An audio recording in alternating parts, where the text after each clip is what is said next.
right. Good morning. Thank you so much for joining us today on Summer Coffee with the Principal. It's still summer. Hope you and your family are really enjoying your summer. We are back here at school and we are excitedly getting ready for the new school year, which starts in just over 2 weeks. So I am doing this coffee with the principal to just share some updates, but again, completely optional for folks. And we're recording this so that folks who want to see it later can absolutely do so. But my suspicion is that most people are just relaxing and maybe sleeping in on this Friday morning, but glad you're here. So again, just our Zoom meeting norms. You've joined the meeting muted. Feel free to use the chat box as needed. We're recording the meeting, and that's to share on our YouTube channel when we're done. Feel free to leave your video on, and then we always have Q&A at the end. So if you have any questions, it's an interactive time, and we can discuss your questions. All right. So I like to start off with stuff I didn't get to share at the end of the year because this all happened in the last week of school. But one of the things that we were super proud of all of our students, but particularly eighth graders, was their end of the year presentations of learning. Here at Katherine Johnson, all our students finished their year by reflecting on one of their main things that they learned over the course of the year. And our eighth graders presented that to a panel of teachers, peers, and community leaders from the area. And we were super excited about the job that they did, and we got to celebrate them and their learning during the last week of school. We were also able to make connections with community members from LAX, from business consulting groups, from engineering firms, and some parents as well. So we're going to continue that this year, but we were incredibly grateful and excited for the work that our students did and our teachers did in leading that. Another thing that we wrapped up the year with was the 7th and the 8th grade formal. So our 7th and 8th graders had the opportunity to attend a formal event down at the Playa Vista Center Point Club. It's summer. My brain is forgetting all the names of everything. The Playa Vista Center Point Club. It was a Friday evening, and our 7th graders and our 8th graders wrapped up the year. They dressed up real nice and had a great evening of dinner, and we had a student DJ, and it was just a lot of fun to celebrate that. We plan on doing that again this year. It was wonderful to be able to use the Center Point Club. So this was our first year doing it. Turned out great. I told all the students, y'all look so amazing. I think I'm going to make this the school dress code from now on. And they gave me a mean look, but it was a wonderful event for all those who attended.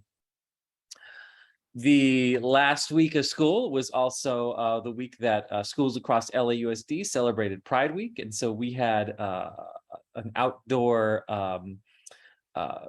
opportunity for students to celebrate Pride and to connect with all of the things that they are proud of. And as we celebrate one of the many celebrations that we celebrate here at Katherine Johnson STEM Academy across the course of the year. So that was something that also happened that final week of school.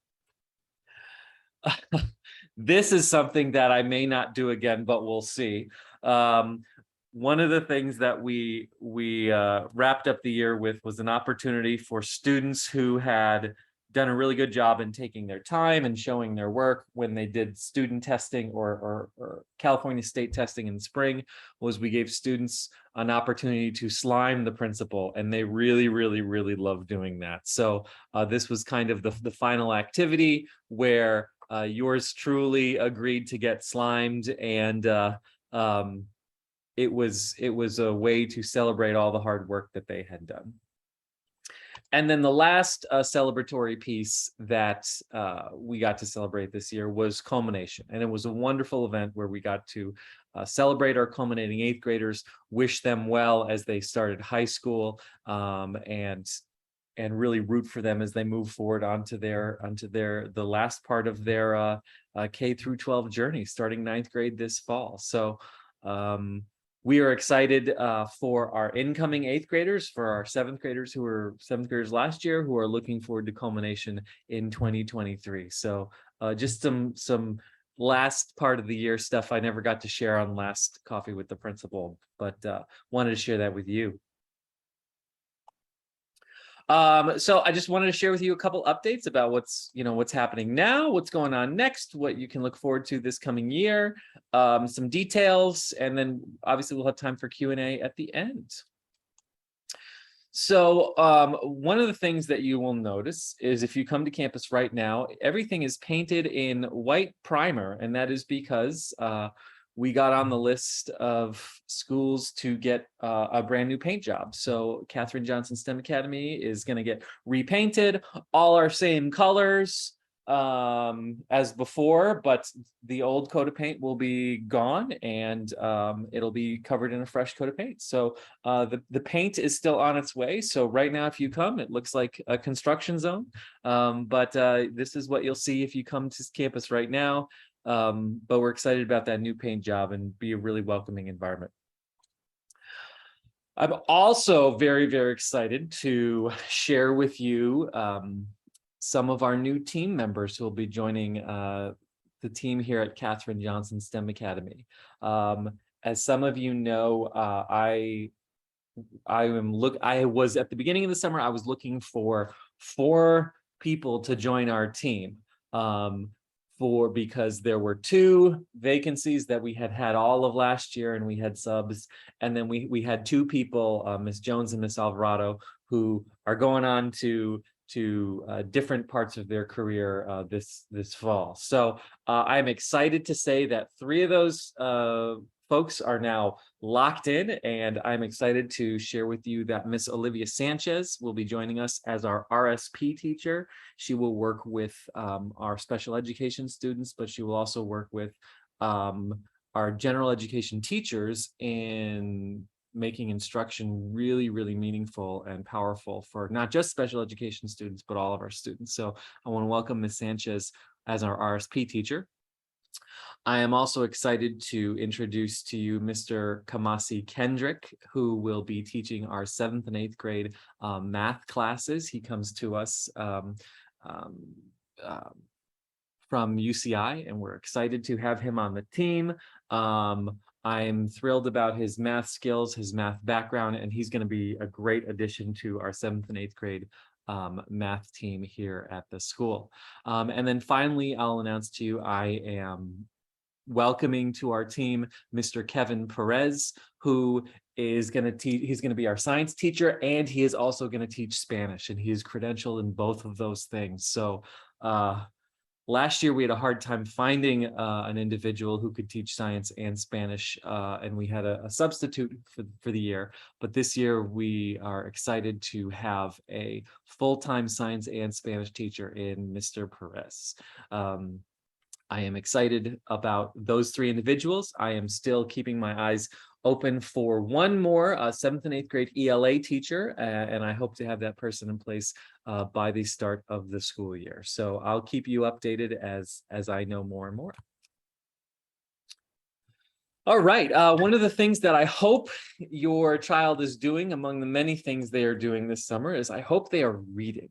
Hope you are reading, but I hope they are reading too. And so to encourage students to read, we've put together a summer reading plan for our students. And I'm gonna see if I can put it in the chat. Yeah.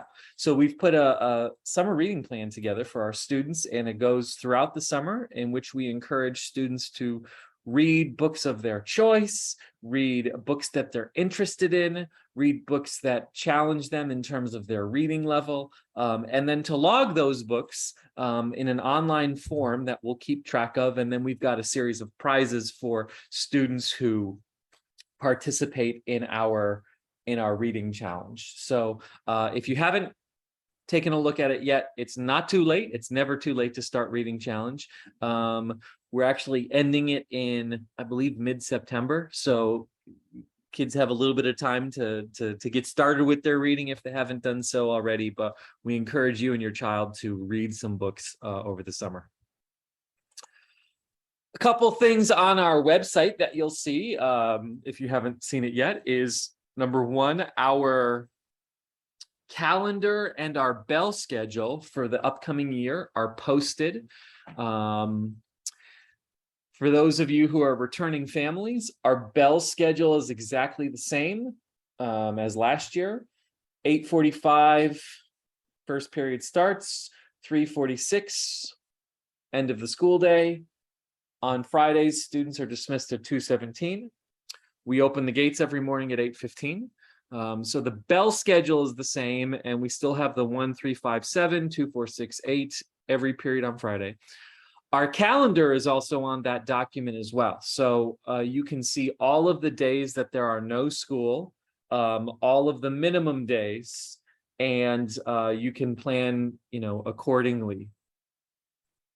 One of the things I'll share is that there are 4 Wednesdays throughout the year, October 19th, December 7th, March 15th, and April 19th, that are kind of to be determined at this point.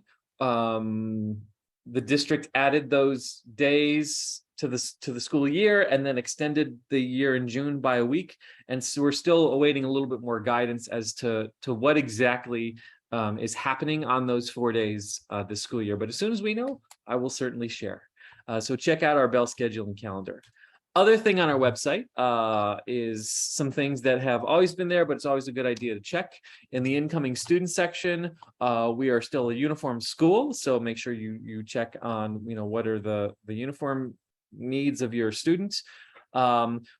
We have a supplies list of recommended supplies for students as they come in, a link to our summer reading program, and then again the link to the PE uniform pre-order form. So one of the things that all students will need is a KJ STEM PE uniform, and you can only get it from the school. And here's how you pre-order it rather than waiting till the start of the school year and then trying to rush to get it.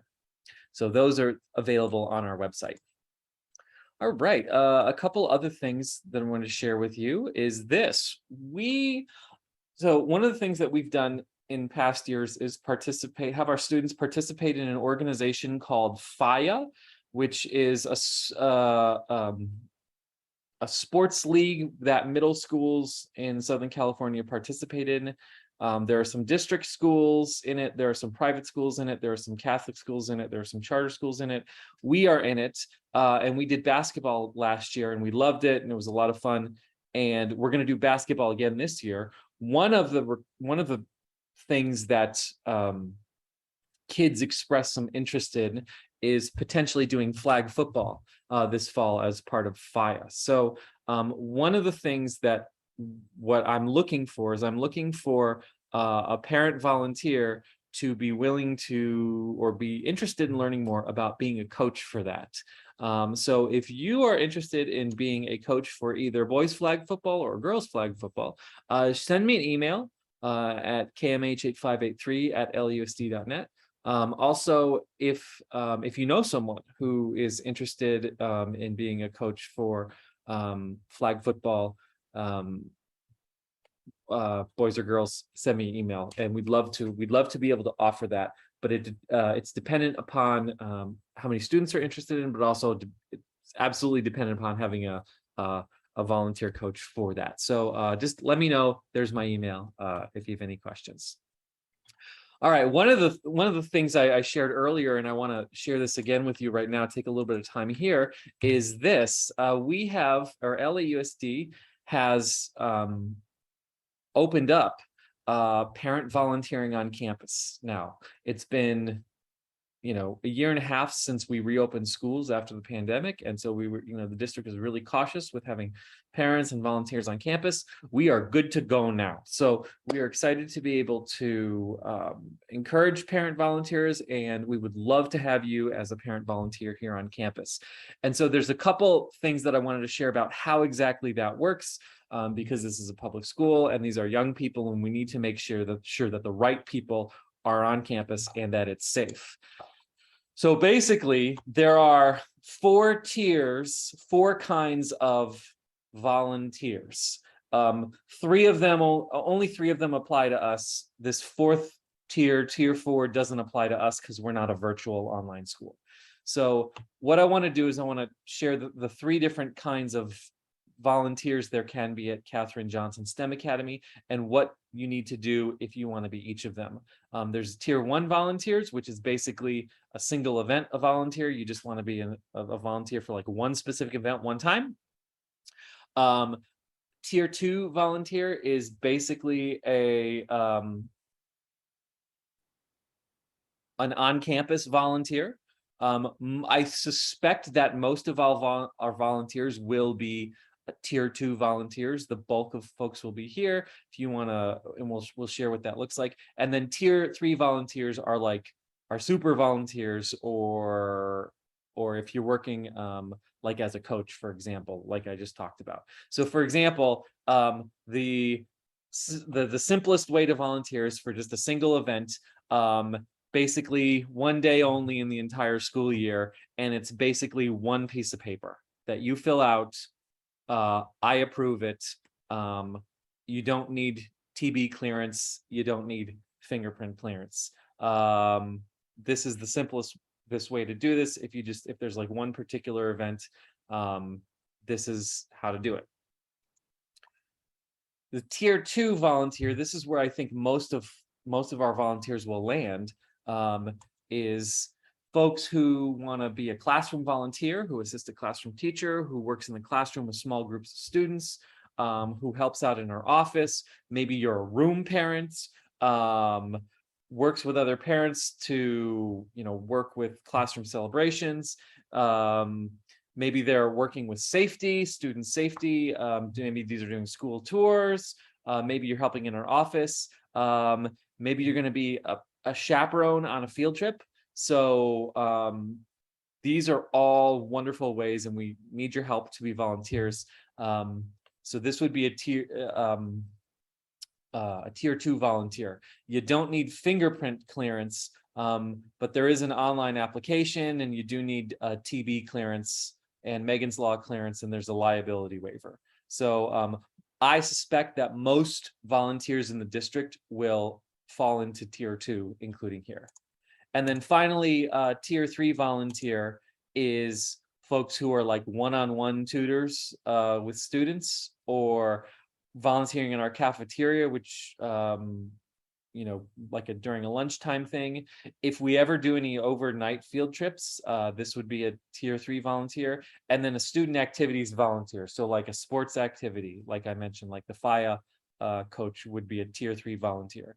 Basically, you need all those things, but you need to be fingerprinted as well. So all of those hoops are there in place to ensure that the right people are on our campus safely volunteering for our students. So how do you do it? And this is what I encourage you to do today, if you're interested in doing this, is get the process started by filling out the volunteer application at volunteerapp.lusd.net.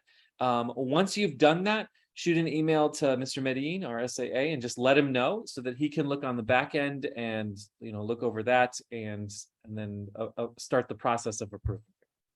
So please volunteer for this upcoming school year. Okay, some COVID updates. I will always give COVID updates during these and tell you where we're at. As some of you know, there is a live COVID dashboard that you can look up the results of COVID at any school in the district, including ours. And right now, there are no positive cases among staff and students because there's no school. It's summertime. But there are some, why are there some cases in LA Unified? Why are there some cases in the Westchester Community Schools? There are some summer school programs happening. And this may be employees as well who are back already. But again, this is going to be live. You'll always have access to this. Here's what we know right now about what this school year looks like in terms of COVID. And again, this could change, and I'll always tell you what it changes to. Currently, there are not any masking requirements at schools. It is, recommended, but it is not required for anybody on school grounds. The district will continue to listen to LA County folks and state folks when it comes to masking requirements. It is also recommended that all students be vaccinated against COVID-19, but that is not a requirement. The requirement for the COVID vaccination was pushed till 2023, so next summer. And when we get closer to that, you'll hear more information about that. The district is currently not going to be doing the weekly PCR testing that happened here at the school, and is going to be shifting to testing folks who are either symptomatic or who are close contacts of someone who had a confirmed case of COVID. So if you were with LA Unified last year, your kid took a PCR test every week on campus. Right now, it's looking like that's not going to happen here on campus. We do recommend that students get a rapid test prior to the start of the year, but at this point, it's not required in order to come to school either the first day or any of the days. One thing that will continue is the daily pass will still continue, which is the student logs in or you log in on behalf of the student, and it asks you questions like, have you been near someone with COVID, or have you experienced any symptoms? And you have to answer no to that in order to be able to enter campus. We're still going to do the daily pass this coming year. Yeah, and as things change, or if anything changes, we'll certainly share that with folks. All right, I want to share some upcoming dates with families, and I want to share that with you. One is on Wednesday, August 10th at 5 o'clock in the evening, we're going to have our new student orientation. Just to do that and make it available for everybody, we are going to do that one on Zoom, and we're going to record it so that folks who weren't able to make that can see it later on. That'll be Wednesday, August 10th at 5 p.m. Friday, August 12th, we are excited to invite everyone back at 1 p.m. for Family Ice Cream Social here at Katherine Johnson STEM Academy. You'll get a chance to meet your child's teachers. You get a chance to meet your child's teachers. You get a chance to meet other students who are coming. You get a chance to meet returning students. So this will be for our new students, but from all returning students. So we hope and we encourage as many folks to come to that as possible. We'll probably have an RSVP just so we can have a sense to have a sense as to who's coming and how much ice cream to get. We are very excited about that, but there are some people who are like out of town right until August 14th, so we know not everyone will go to that.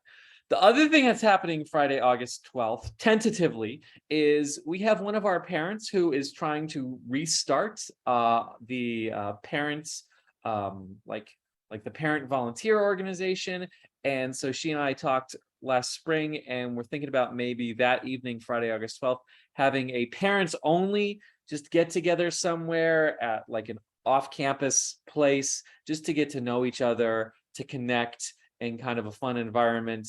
So more information on that. Then Monday, August 15th, first day of school, 8:45, bright and early. Not as early as most schools, but bright and early is the first day of school. Our gate opens at 8:15. And then our next coffee with the principal will be August 19th, which will be that first Friday, 9 a.m.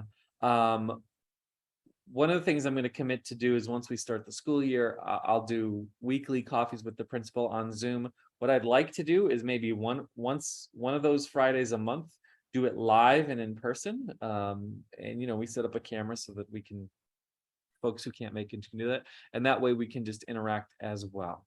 So that is what's happening. And finally, and I know many people have already done this, who are returning, if you haven't already rated us on GreatSchools, go ahead and do that. So that is something that helps other families have a sense as to what they can expect when they come to Katherine Johnson STEM Academy. Also helps like-minded families who are looking for a small environment for their child to come. So awesome. Anyway, there's a question in the chat, and then we'll see if there are any other questions. So one, hi Greg, thanks so much for joining us. Question was, how do I get my daughter into honors classes? Great question. So one of the things to do if you have questions about any sort of scheduling or any sort of classes at all, I'm going to put in the chat the email address of our counselor, Miss Guith. Please email her on or after August 9th. She's coming back. So email her on or after August 9th with any supporting documentation regarding any sort of classes at all. So our teachers and Ms. Guith come back for professional development on August 9th.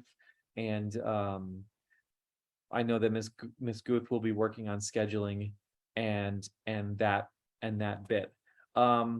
Okay, so I see your question there, Greg. If you could do me a favor, forward me that email, and I'll take a look at it, and we'll connect on that.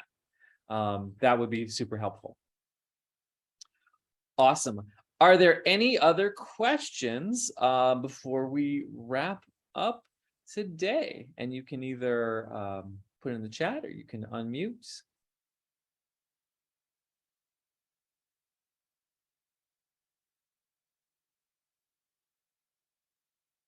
All right, with that said, happy Friday. Oh, can I talk about the honors program? Sure, yeah, I'll talk about it. So at Katherine Johnson STEM Academy, we have honors cohorts of students. And what that means is students, so I'm not sure what everybody knows about it already, so I'll kind of start at the beginning. In LAUSD, there is a designation called GATE, G-A-T-E, and that is an acronym for something called Gifted and Talented Education.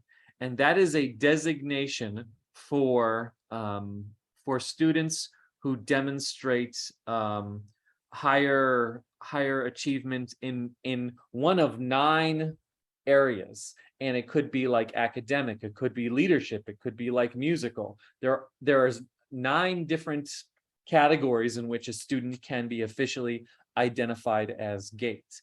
And so when they're GATE, what that means is once they've got that identification, they will always be placed in honors classes throughout the rest of their LA Unified experience. And in the honors classes, it's generally the same curriculum. However, it goes deeper, it goes faster, and it includes more novelty and student choice in that. So those are really sort of the distinctives between the honors program and the Common Core program as well, for all students. One of the things that we can do here, because we're small, is it takes forever for LAUSD to do their GATE testing. So a lot of times we get kids from who weren't identified GATE in elementary school, either because they didn't go to LAUSD or they just didn't get around to it. So basically, Ms. Guith will take a look at documentation and put a student in, based on the documentation, put a student in the most appropriate cohort. And then we can schedule the testing to take place at a later time and make that designation official. So Greg, hopefully that answers your question a little bit. Feel free to email more if you want. If you wanted me to get more in the weeds on it, I certainly can. Hopefully Thank you very much. I just sent you the email, and your presentation's been very helpful. Thank you. Wonderful. What documentation do you need, by the way? Best sorts of documentation are like report cards, grades, standardized test scores from previous grade levels. The most, is this a 6th grader? Yes, she's Okay, yeah. coming from PVES. Oh, okay. Yeah. Okay, cool. So then just from the most of those records should transfer pretty easily, but sending that in an email to our counselor will be a good way to flag that. So thank you. Great question. Thank you very much. Absolutely, absolutely. All right. With that said, thank you so much for joining me today, and or watching the recording of this on YouTube. Have a great rest of your day and have a great weekend. And we look forward to seeing you for our new families on August 10th on Zoom, and I'll send that out.